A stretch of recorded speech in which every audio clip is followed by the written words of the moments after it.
What is going on YouTube? Apexer6 again, back in with another video, and today's video is going to be about something that I know a little bit about, but I definitely don't really know the whole story of. Today's video is going to be on the Summerland Disaster. This is a blast from the past. If you like this video, please leave a like, subscribe if you're new, and let me know down in the comments what I should react to next. This is called the Summerland Disaster.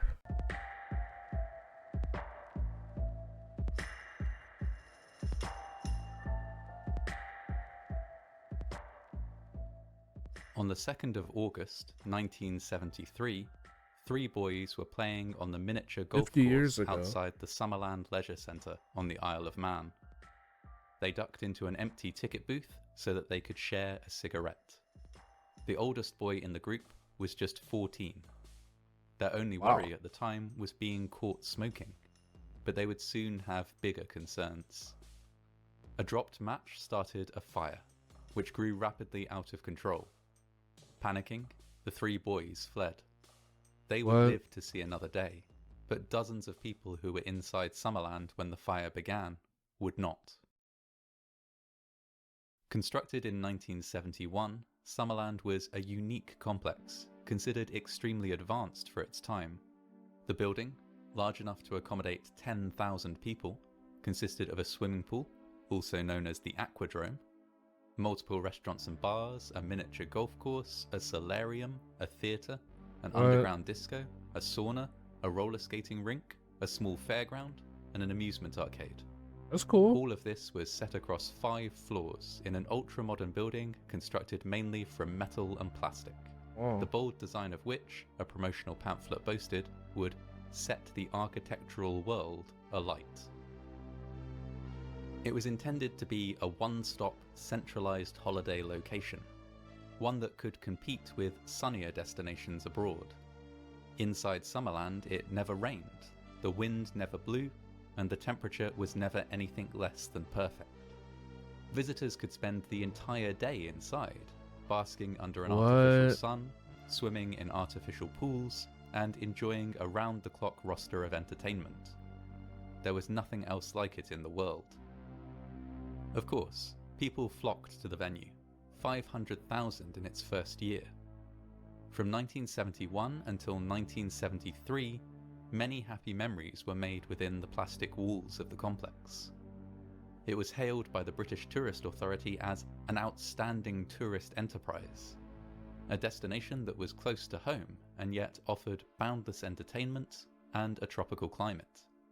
For a few short years, Summerland thrived. So this place was up for 2 years? 2 years. And then in the 2 years of it being up, it was a disaster that killed dozens of people. Like, that's pretty crazy. Because this place does sound like a bit of a utopia. Like, this place does sound like the best of both worlds because it's not outdoors. Like, if you go to Six Flags or even like Disneyland in California, sometimes it can be hot, like very hot. You know, you're at the base of it, you're still outside. Like, you're not in air conditioned or anything like that. And so it could be very, very difficult to maneuver throughout the park. Whereas in this sounds like, honestly, this sounds like everybody's paradise, in my opinion. It's a shame that it only was around for 2 years and then this happened. Then, at the height of summer in 1973, the complex burned. At around 7:50 p.m. on the 2nd of August, 3 boys on holiday from Liverpool accidentally started a fire while sneaking a smoke on the miniature golf course. Panicking, they fled the scene, and the fire they had started consumed the kiosk they had been hiding in, causing it to slump against the wall of Summerland. Staff were called to the scene by worried patrons, but their response was less than ideal. They could see that the fire was licking against the outside wall of Summerland, but as far as they knew, the walls were fireproof. To them, then, this fire wasn't a serious issue. It was relatively small, and it was outside the complex. Certainly no cause for a mass evacuation. Instead, staff tried to fight the fire with extinguishers, hoses, and poles. A lack of any real fire safety training meant that none of them placed a call to the fire brigade. They simply weren't sure whose responsibility it was to do so, and were, in any case, sure that they could handle things themselves. Little did these staff members know that the fire was already inside the building, feeding What? on flammable building materials in a hidden gap between the outer and inner walls. There, unseen, it spread outward and upward, and burned hotter and hotter until, very suddenly, it burst through into the main building. Oh shit.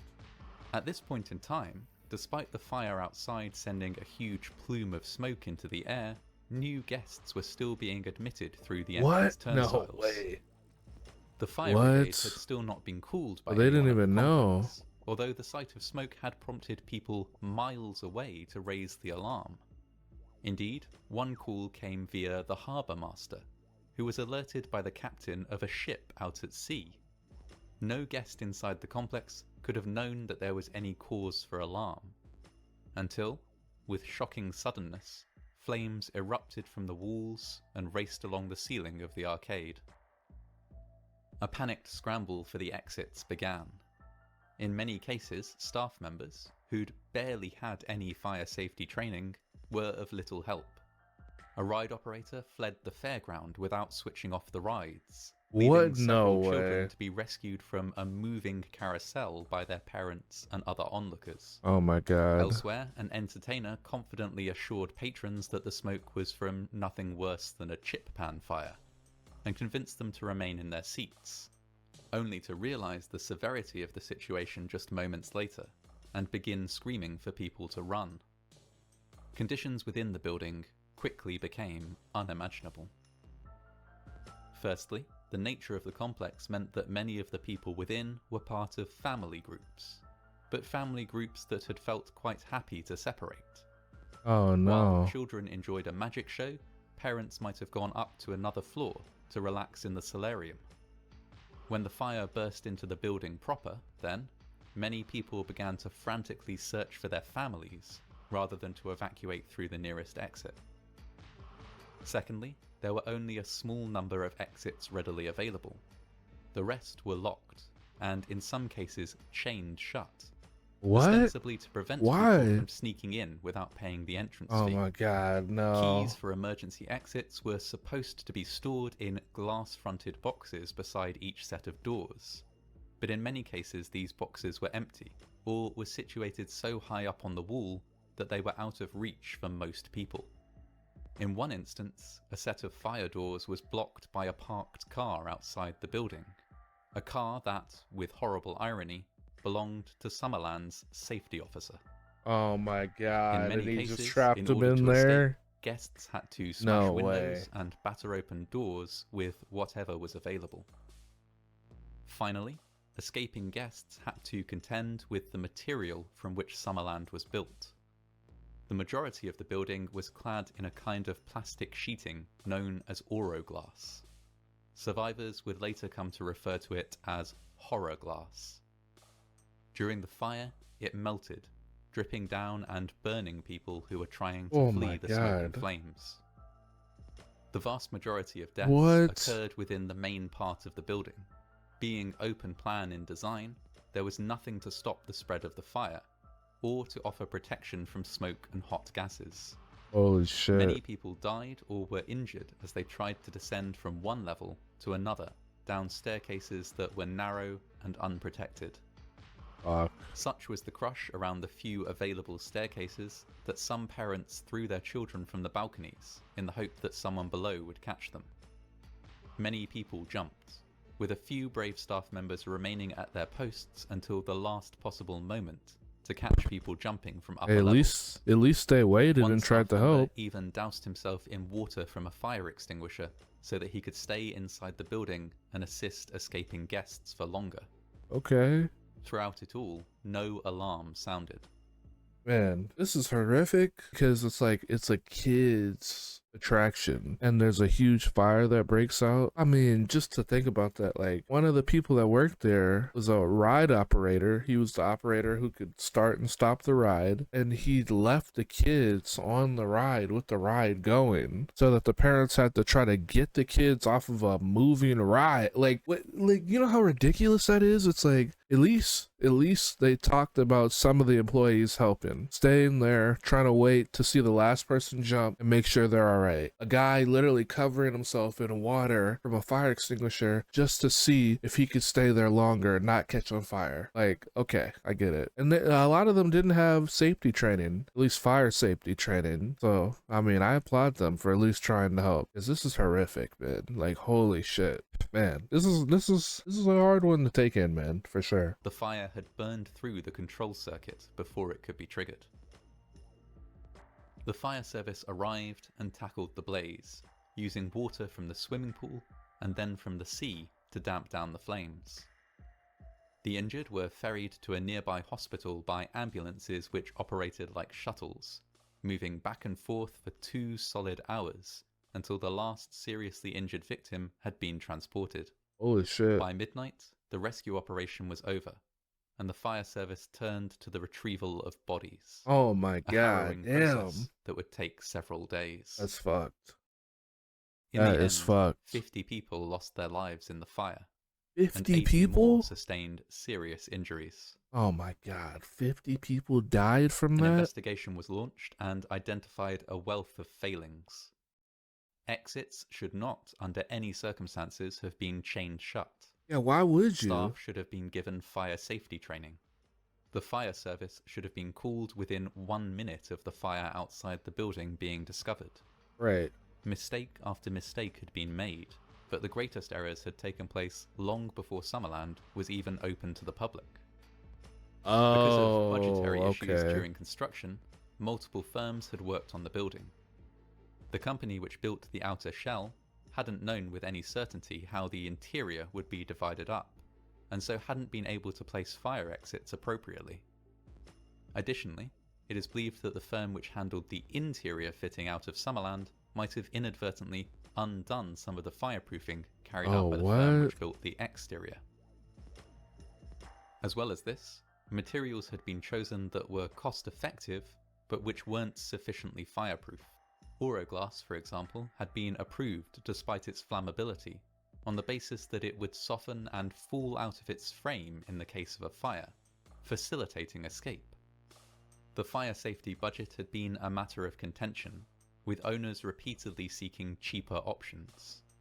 Sprinklers were not installed, because to do so throughout the building would simply cost too much. What? No Again way. and again, communication had failed. You could never do that now. Decisions had been taken which prioritized convenience or cost reduction over human life. But despite all this, the investigation concluded that nobody was to blame. There were no villains, said the report, only many human errors and failures. This judgment, incidentally, was applied equally to the 3 boys who started the fire. They were identified and brought before a judge, where they were fined £3 each, about £30 each in today's money. Okay. The burned shell of Summerland was eventually demolished and rebuilt. Their fault, really. The new Summerland was smaller and constructed from traditional materials, with a state-of-the-art alarm and sprinkler system. Oh, so they remade it. It eschewed the open-plan design of its predecessor and opted instead for a lower and more compartmentalized building. This new Summerland was a reflection of the impact that the fire had on the construction industry. Every lesson learned and new rule implemented was reflected in its design. The new Summerland epitomized a changed attitude towards fire safety in leisure and entertainment buildings. However, a flood in 2002 gutted the new complex, leading to its eventual demolition. Now all that remains of Summerland is a scarred cliff face. It should be hoped that the lessons learned from the fire, at such great cost, do not disappear so easily. Oh, okay.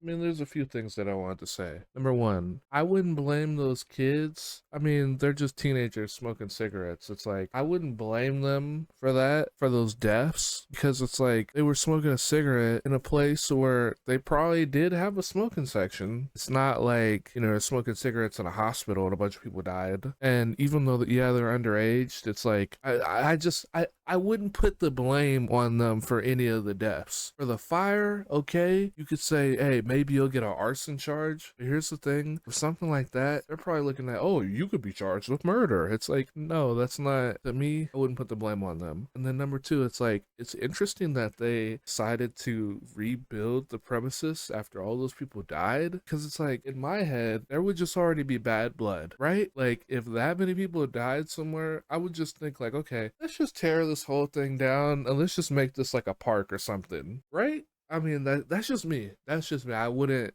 think like, oh yeah, let's rebuild this amusement park from the ground up with a different design. It's like, I mean, I think it was bad blood from the beginning. But that was interesting, man. I mean, 50 years ago, I feel like they do or did things way differently. Today, you couldn't build something that big and not put sprinklers in just to save money. If you did, some sort of like inspector would come and fine you for every day that you didn't have it in. At least in America. Like, I know exactly that's how it works. So it is pretty interesting to kind of see like 50 years ago how the regulation differs from now. But man, that was interesting. That was the Summerland Disaster. YouTube, I hope you enjoyed this video. Like, share, and subscribe. Let me know down in the comments what I should react to next. Apex are out.